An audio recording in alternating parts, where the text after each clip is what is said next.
আমি 4:30টার সময় বাসা থেকে বের হলাম। শুক্রবার রাজধানীর এক হোটেলে বিকেল ৫টায় registered online news portal association বাংলাদেশের আয়োজনে নিবন্ধিত অনলাইন নিউজ পোর্টাল অ্যাসোসিয়েশনের সভাপতি কাজী আওলাদ হোসেনের সভাপতিত্বে মানবতন্ত্র প্রতিষ্ঠা ও গুজব রোধে গণমাধ্যমের ভূমিকা শীর্ষক আলোচনা ও গুণীজন সম্মাননা অনুষ্ঠিত হয়।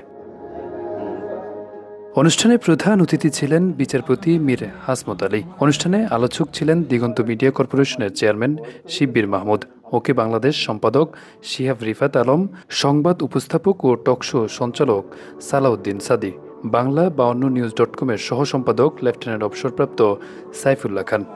এদিন কোরআন তেলাওয়াত ও জাতীয় সঙ্গীতের মাধ্যমে অনুষ্ঠান শুরু হয়। পরে অনুষ্ঠানের উদ্বোধনী বক্তব্য রাখেন কবি, সমাজবিজ্ঞানী অধ্যাপক ডক্টর নজরুল ইসলাম তমিজি। যদি আমি সমাজবিজ্ঞান থেকে আলোচনা করি, আমরা দেখি one of the founding father of philosophy August pope, তিনি মানুষকে সমাজবিজ্ঞানের কেন্দ্রস্থলে স্থাপন করেছিলেন। এবং আরেকজন ফাদার অফ সোশিওলজি এমিল দুর্কেইম, তিনি বলেছেন সমাজকে টিকিয়ে রাখে পারস্পরিক আস্থা এবং সংহতি। অনুষ্ঠানের প্রধান অতিথি সাংবাদিকদের উদ্দেশ্যে বলেন, সত্য ও নিষ্ঠার সাথে লিখতে হবে, যেটা সত্য জাতির কাছে তুলে ধরতে হবে। এছাড়া তিনি বাংলা52 টিভির সফলতা কামনা করেন।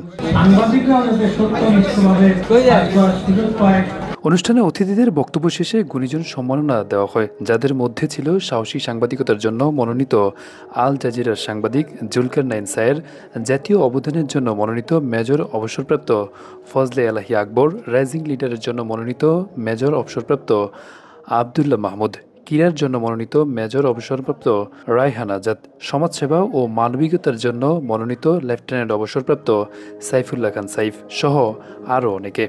এদিন কেক কাটার মাধ্যমে বাংলা52 টিভির লোগো উন্মোচন করা হয়। এরপর সাংস্কৃতিক অনুষ্ঠানের মাধ্যমে অনুষ্ঠানটি সমাপ্ত করা হয়।